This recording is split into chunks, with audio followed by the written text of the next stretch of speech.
বিগত 3 মাস ধরে শ্রমিকদের বেতন বন্ধ, মেলেনি পুজোর বোনাস, রিটায়ার্ড পার্সনদের গ্র্যাচুইটি বন্ধ, বিভিন্ন প্রশাসনের দুয়ারে গিয়েও সমস্যার সমাধান হয়নি।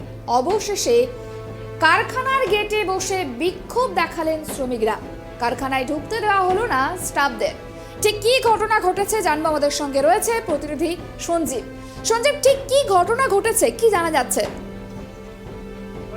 বাঁকুড়া জেলার বিষ্ণুপুর যে দ্বারিকা শিল্পাঞ্চল রয়েছে সেখানেই একটি সিমেন্ট ফ্যাক্টরি তৈরি হয়েছিল 2020 সালে, এবং তখন সেই সিমেন্ট ফ্যাক্টরিটি 27 জন শ্রমিক নিয়ে পথ চলা শুরু করেছিল।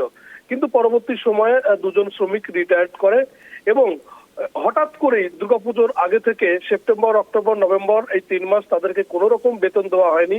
যারা রিটায়ার্ড করেছে তারা কোনো গ্র্যাচুইটি পায়নি। বারবার তারা এই সমস্যার কথা জানিয়েছে বিভিন্ন প্রশাসনিক দপ্তরে, কিন্তু তারপরেও তাদের কোনো সমস্যার সমাধান হয়নি। এবং তারপরে আজকে তারা সেই কারখানার গেটের সামনে গিয়ে ওই 25 জন শ্রমিক এই মুহূর্তে যারা কর্মরত ছিলেন ওই কারখানায়, তারা কিন্তু গেটের দরজা বন্ধ করে দিয়ে তারা বিক্ষোভে সামিল হন এবং কারখানার যারা অন্যান্য স্টাফ রয়েছেন তাদেরকে কারখানার ভিতরে প্রবেশ করতে দেওয়া হয়নি। তাদের একটাই দাবি যে তাদের এই কারখানায় কাজ করেই তাদের সংসার চলে, আগামী দিনে তাদের যদি কাজ চলে যায় তাদের কিভাবে সংসার চলবে। তাই তারা এই মুহূর্তে একটাই দাবি তুলছেন, যতক্ষণ না তাদের এই সমস্যার সমাধান হচ্ছে ততক্ষণ তারা এই বিষয় জানতে চাইবো, কি কারণে 3 মাস শ্রমিকদের এই বেতন বন্ধ করে রেখেছে কারখানা কর্তৃপক্ষ, সেই বিষয়ে কি কারখানা কর্তৃপক্ষ কোনো রকম মন্তব্য করেছে? দেখো, সেটাই বিক্ষোভকারী যারা শ্রমিক রয়েছেন তারা বলছেন দুর্গাপুজোর আগে থেকে, অর্থাৎ সেপ্টেম্বর, অক্টোবর, নভেম্বর, আজকে ডিসেম্বরের 14 তারিখ হতে চললো, এখনো পর্যন্ত তারা কোনো বেতন পাননি। এবং কি কারণে তাদের এই বেতন দিচ্ছে না কোম্পানি, সেই বিষয়টাও কিন্তু কোম্পানির তরফে বা কারখানা কর্তৃপক্ষের তরফে তাদের কাছে স্পষ্ট করে কোনো ব্যাখ্যা দেওয়া হচ্ছে না। এবং ডিসেম্বরের 1 তারিখ থেকে তাদের যে হাজিরার খাতা, সেই হাজিরার খাতাও তুলে দেওয়া হয়। যদিও এ বিষয়ে কারখানা কর্তৃপক্ষের যিনি ম্যানেজার রয়েছেন তাকে সংবাদ মাধ্যম যখন প্রশ্ন করে, তিনি ক্যামেরার সামনে একেবারে নিশ্চুপ থাকে, কোনো উত্তর দিতে নারাজ। তবে কারখানার যারা শ্রমিক রয়েছেন তারা এই মুহূর্তে একটাই প্রশ্ন তুলছেন, যতদিন তাদের এই সমস্যার সমাধান না হবে ততদিন তারা কিন্তু এই বিক্ষোভ চালিয়ে যাবেন।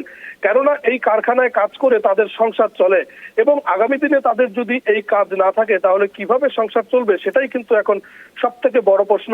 এছাড়াও কারখানার যারা শ্রমিক রয়েছেন তারা জানাচ্ছেন এই সমস্যার কথা তারা বিভিন্ন প্রশাসনিক দপ্তরে জানিয়েছে। স্থানীয় যে বিধায়ক রয়েছে, স্থানীয় যে প্রশাসন রয়েছে, সকলের কাছে এই সমস্যার কথা জানানো হয়েছে, কিন্তু এখনো পর্যন্ত কোনো সমস্যা হয়নি, সমাধান হয়নি। তাই আজকে তারা বাধ্য হয়ে কারখানার গেটের সামনে তারা কিন্তু বিক্ষোভ দেখাতে বাধ্য হচ্ছেন। তারা দাবি তুলছেন দ্রুত তাদের এই সমস্যার সমাধান করা হোক।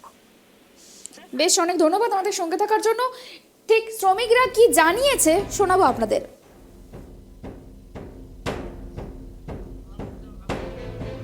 সমস্যা দাদা, এখন আমাদের 3 মাসে বেতন দেওয়ার কথা দিল না, বোনাসটা বললে এখন ফ্যাক্টরি চলেনি, পরে দেবো কালী পুজোর পরে, সে বোনাসও দিল না। এখন বলেছে 1 তারিখ থেকে তোমাদের ডিসেম্বর 1 তারিখ থেকে বেতন বন্ধ, কাজ বন্ধ, আর পুরনো যে বেতন পাবো ওগুলো দেবো বলে আর কোনো দেয়নি। এখন আমাদের ঢোকা বেরোনো বন্ধ করে দিয়েছে। এটা কিষাণ সিমেন্ট আমাদের ফ্যাক্টরিতে, আজ 24 বছর কাজ করছি আমরা। আমরা 27 জন ছিলাম, 25 জন আছি, তার মধ্যে 2 জন মোটামুটি রিটায়ার হয়ে গেছে, ওদের কোনো গ্র্যাজুইটি দিল না। যখনই 1 তারিখ 60 বছর হয়ে গেছে বাদ দিয়ে দিল, কোনো গ্র্যাজুইটি সুরা ওনারাও পেলেন না। আমাদেরকে আজকে বলে 3 মাসের বেতন দেবো করে দিল না, পুজোর বোনাসটাও দিল না। আমরা এখন বাইরে করে দিয়েছি, 1 তারিখ থেকে ঢুকছি, খাতা বন্ধ, অ্যাটেন্ডেন্স কার্ড নেই, সেখানে আমরা বাইরে পড়েছি, দোকানদারিও ধার দিচ্ছে না। আপনাদের কেন কাজ করতে দিচ্ছেন না?